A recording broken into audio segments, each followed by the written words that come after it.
Hi friends, welcome to Shri cooking channel. ನಾನು ಸುನೀತಾ. ಇವತ್ತು ಎಲ್ಲರಿಗೂ ಇಷ್ಟವಾಗುವಂತಹ ಮಸಾಲೆ ದೋಸೆ ರೆಸಿಪಿಯನ್ನು ನಾನಿಲ್ಲಿ ಮಾಡ್ತಿದ್ದೀನಿ. ಇದನ್ನು ತುಂಬಾ ರುಚಿಕರವಾಗಿ, ಹೋಟೆಲ್ಗಿಂತಲೂ ತುಂಬಾ ಕ್ರಿಸ್ಪಿಯಾಗಿ ನೀವು ಅತಿ ಸುಲಭವಾಗಿ ಮನೆಯಲ್ಲೇ ಮಾಡ್ಕೋಬಹುದು. ಚಿಕ್ಕವರಿಂದ ಹಿಡಿದು ದೊಡ್ಡವ್ರ ತನಕ ಎಲ್ಲರಿಗೂ ಇಷ್ಟವಾಗುವಂಥ ಈ ಮಸಾಲೆ ದೋಸೆ ರೆಸಿಪಿಯನ್ನು ಹೇಗೆ ಮಾಡೋದು ಅಂತ ನಾನಿಲ್ಲಿ ನೋಡ್ಕೊಂಬರೋಣ.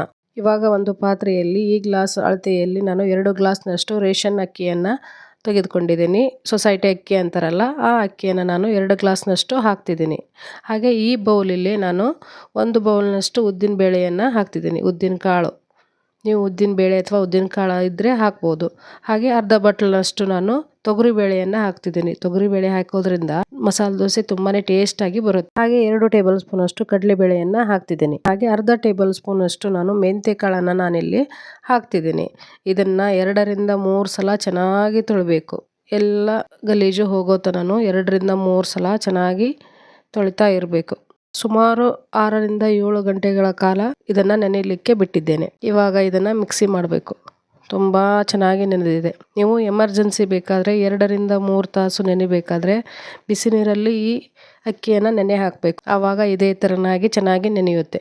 ಅಕ್ಕಿಯನ್ನು ಮಿಕ್ಸಿ ಮಾಡೋಕ್ಕಿಂತ ಮೊದಲೇ ಈ ಬೌಲಲ್ಲಿ 1 ಬೌಲ್ನಷ್ಟು ನಾನು ಅವಲಕ್ಕಿಯನ್ನು ನೀರಲ್ಲಿ ನೆನೆ ಹಾಕ್ತಿದ್ದೀನಿ. ಅವಲಕ್ಕಿಯನ್ನು ಹಾಕಿದರೆ ತುಂಬಾ ಕ್ರಿಸ್ಪಿಯಾಗಿ ಬರುತ್ತೆ. ಇದನ್ನು ಕೂಡ 2 ರಿಂದ 3 ನಿಮಿಷಗಳ ಕಾಲ ನೆನೆಯಲಿಕ್ಕೆ ಬಿಟ್ಟಿದ್ದೀನಿ. ಇವಾಗ ಒಂದು ಮಿಕ್ಸಿ ಜಾರ್ಗೆ ನಾವು ನೆನೆಸ್ಕೊಂಡಿಟ್ಟಿರುವಂತಹ ಅಕ್ಕಿಯನ್ನು ಹಾಕಿ ಚೆನ್ನಾಗಿ ನುಣ್ಣಾಗಿ ಪೇಸ್ಟ್ ಥರ ರುಬ್ಬಬೇಕು. ಇವಾಗ ಮತ್ತೆ ಸೆಕೆಂಡ್ ಟರ್ಮನ್ನು ಹಾಕಿದ ಮೇಲೆ ನಾನು ಅಕ್ಕಿ ಜೊತೆಗೆ ಈ ಅವಲಕ್ಕಿಯನ್ನು ಮಿಕ್ಸ್ ಮಾಡಿ ರುಬ್ತಿದ್ದೀನಿ. ತುಂಬಾ ಚೆನ್ನಾಗಿ, ಅಷ್ಟು ಟೇಸ್ಟಿಯಾಗಿ, ಕ್ರಿಸ್ಪಿಯಾಗಿ ಕೂಡ ಬರುತ್ತೆ. ಅವಲಕ್ಕಿಯನ್ನು ಹಾಕಿ ನೀವು ಈ ರೀತಿ ಮಾಡಿ ನೋಡಿ. ನೈಟಲ್ಲಿ ಈ ಥರ ನುಣ್ಣಾಗಿ ರುಬ್ಬಿ ಇಡಬೇಕು. ಇವಾಗ ಒಂದು ಸೀಕ್ರೆಟ್ ಟಿಪ್ಸ್ ಅಂತಲೇ ಹೇಳ್ಬೋದು. ನಾನು 2 ಬೌಲ್ನಷ್ಟು ಅಕ್ಕಿ ಹಿಟ್ಟನ್ನು ಹಾಕ್ತಿದ್ದೀನಿ. 2 ಗ್ಲಾಸ್ ರೇಷನ್ ಅಕ್ಕಿಗೆ 2 ಬೌಲ್ನಷ್ಟು ನಾನು ಅಕ್ಕಿ ಹಿಟ್ಟನ್ನು ಹಾಕಿ ಚೆನ್ನಾಗಿ ಮಿಕ್ಸ್ ಮಾಡ್ತಿದ್ದೀನಿ. ಮಸಾಲೆ ದೋಸೆ ತುಂಬಾ ಕ್ರಿಸ್ಪಿಯಾಗಿ, ತುಂಬಾ ಟೇಸ್ಟ್ಫುಲ್ಲಾಗಿ ಬರಬೇಕಾದ್ರೆ ನೀವು ಈ ಥರ ನೈಟ್ ಅಕ್ಕಿಯನ್ನು ರುಬ್ತೇವಲ್ಲ, ಆವಾಗ ಈ ಅಕ್ಕಿ ಹಿಟ್ಟನ್ನು ಹಾಕಿ ಮಿಕ್ಸ್ ಮಾಡಬೇಕು.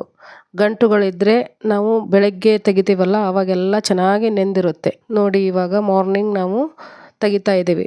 ಎಷ್ಟು ಚೆನ್ನಾಗಿ ಫ್ಲಫಿಯಾಗಿ ಬಂದಿದೆ ಅಂತ, ಎಷ್ಟು ಚೆನ್ನಾಗಿ ಉಬ್ಬಿದೆ ನೋಡಿ. ಯಾವುದೇ ಥರನಾಗಿ ಅಕ್ಕಿ ಹಿಟ್ಟನ್ನು ಹಾಕಿ ನಾವು ನೈಟ್ ಮಿಕ್ಸ್ ಮಾಡಿದ್ವಲ್ಲ, ಯಾವುದೇ ರೀತಿಯಾಗಿ ಗಂಟುಗಳು ಉಳ್ಕೊಂಡಿಲ್ಲ.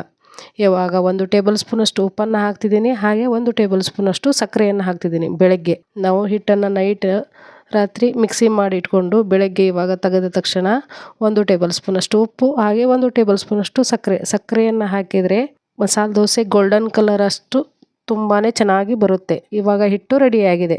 2 ರಿಂದ 3 ನಿಮಿಷಗಳ ಕಾಲ ಈ ಸಕ್ಕರೆ ಮತ್ತು ಉಪ್ಪು ಹಿಟ್ಟಿನ ಜೊತೆ ಚೆನ್ನಾಗಿ ಹೊಂದ್ಕೊಳ್ಳಲಿ. ಮಸಾಲೆ ದೋಸೆಗೆ ಮೇಲೆ ಚಟ್ನಿಯನ್ನು ಹಾಕ್ತೀವಲ್ಲ, ಆ ಚಟ್ನಿಯನ್ನು ಇವಾಗ ನಾವು ರೆಡಿ ಮಾಡೋಣ. ನಾವು ಗ್ಯಾಸ್ ಮೇಲೆ ಒಂದು ಪಾತ್ರೆಯಲ್ಲಿ ನೀರನ್ನು ಇಟ್ಟಿದ್ದೀವಿ. ಅದು ಬಿಸಿ ಆದಮೇಲೆ 1 ಹಿಡಿಯಷ್ಟು ದಪ್ಪ ಒಣಮೆಣಸಿಕಾಯನ್ನು ನಾನಿಲ್ಲಿ ಹಾಕ್ತಿದ್ದೀನಿ. ಖಾರ ತುಂಬಾ ಕಡಿಮೆ ಇದೆ. ಇದು ಈ ಥರ ಪ್ರೆಸ್ ಮಾಡಿ, ಮೆಣಸಿಕಾಯಿ ಎಲ್ಲ ತುಂಬಾ ಸ್ಮೂತ್ ಆಗಬೇಕು. ನಿಮಗೆ ಟೈಮ್ ಇದ್ದರೆ ಮೆಣಸಿಕಾಯನ್ನು ಅರ್ಧ ಗಂಟೆಗಳ ಕಾಲ ತಣ್ಣೀರಲ್ಲಿ ನೆನೆ ಇಟ್ಟು ನೀವು ಮಾಡ್ಬೋದು. ಇವಾಗ ಗ್ಯಾಸನ್ನು ಆಫ್ ಮಾಡಿ ತಣ್ಣಗಾಗಲಿಕ್ಕೆ ಬಿಡಬೇಕು. ಸ್ವಲ್ಪ ಹೊತ್ತು ತಣ್ಣಗಾದ ಮೇಲೆ ಈ ಮೆಣಸಿಕಾಯಿಯನ್ನು ಒಂದು ಸಣ್ಣ ಮಿಕ್ಸಿ ಜಾರಿಗೆ ಹಾಕಿ, ಹಾಗೆ 1 ಈರುಳ್ಳಿಯನ್ನು ನಾನಿಲ್ಲಿ ಕಟ್ ಮಾಡಿ ಹಾಕ್ತಿದ್ದೀನಿ. 1 ಗಡ್ಡೆ ಬೆಳ್ಳುಳ್ಳಿಯನ್ನು ಹಾಕ್ತಿದ್ದೀನಿ. 1 ಟೇಬಲ್ ಸ್ಪೂನಷ್ಟು ಹುರಿಗಡಲೆ ಅಂದರೆ ಪುಟಾಣಿಯನ್ನು ಹಾಕ್ತಿದ್ದೀನಿ. ಅರ್ಧ ಟೇಬಲ್ ಸ್ಪೂನಷ್ಟು ಕರಿಮೆಣಸನ್ನು ಹಾಕ್ತಿದ್ದೀನಿ. ಇದನ್ನು ಹಾಕಿ 1/4 ಟೇಬಲ್ ಸ್ಪೂನಷ್ಟು ಉಪ್ಪನ್ನು ನಾನು ಮಸಾಲೆಗೆ ಸೇರಿಸ್ತಿದ್ದೀನಿ. ಇದನ್ನು ಹಾಕಿ ಚೆನ್ನಾಗಿ ಮಿಕ್ಸಿ ಮಾಡ್ಕೊಂಬರ್ಬೇಕು. ನುಣ್ಣಾಗಿ ಪೇಸ್ಟ್ ಥರ ರುಬ್ಬಬೇಕು. ನೋಡಿ, ಈ ಥರ ಚೆನ್ನಾಗಿ ಪೇಸ್ಟ್ ಆಗಿದೆ. ಯಾವ ಕಲರ್ ಬಂದಿದೆ ಅಂತ ನೋಡಿ.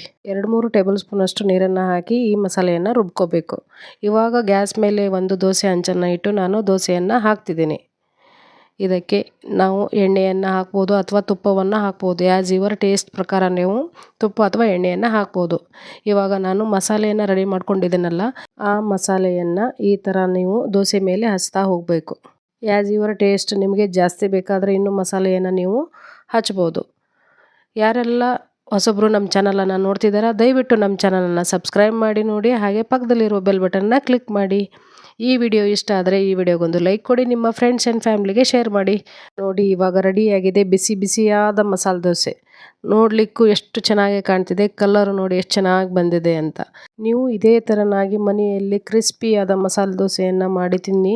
ತುಂಬಾ ಟೇಸ್ಟಿಯಾಗಿ, ಅಷ್ಟೇ ಸುಲಭವಾಗಿ ನೀವು ಹೋಟೆಲ್ಗಿಂತಲೂ ರುಚಿಯಾಗಿ ಮಾಡ್ಕೋಬೋದು. ಈ ಥರ ಆಲೂಗಡ್ಡೆ ಪಲ್ಯ ಮತ್ತು ಕೊಬ್ಬರಿ ಚಟ್ನಿ ಜೊತೆ ಈ ಮಸಾಲೆ ದೋಸೆಯನ್ನು ಮಾಡಿ ಸವಿಯಿರಿ. ತುಂಬಾ ಟೇಸ್ಟಿಯಾಗಿ ಅಷ್ಟೇ ಪರ್ಫೆಕ್ಟಾಗಿ ಬರುತ್ತೆ. ಹಾಗೆ ನಮ್ಮ ಚಾನಲನ್ನು ಸಬ್ಸ್ಕ್ರೈಬ್ ಮಾಡೋದನ್ನು ಮಾತ್ರ ಮರಿಬೇಡಿ. ಮತ್ತೆ ಹೊಸ ಹೊಸ ರೆಸಿಪಿಯೊಂದಿಗೆ ನಾನು ನಿಮ್ಮನ್ನು ಭೇಟಿ ಆಗ್ತೀನಿ. Watching for my videos. Thank you. ಅನ್ನದಾತೋ ಸುಖೀ ಭವ.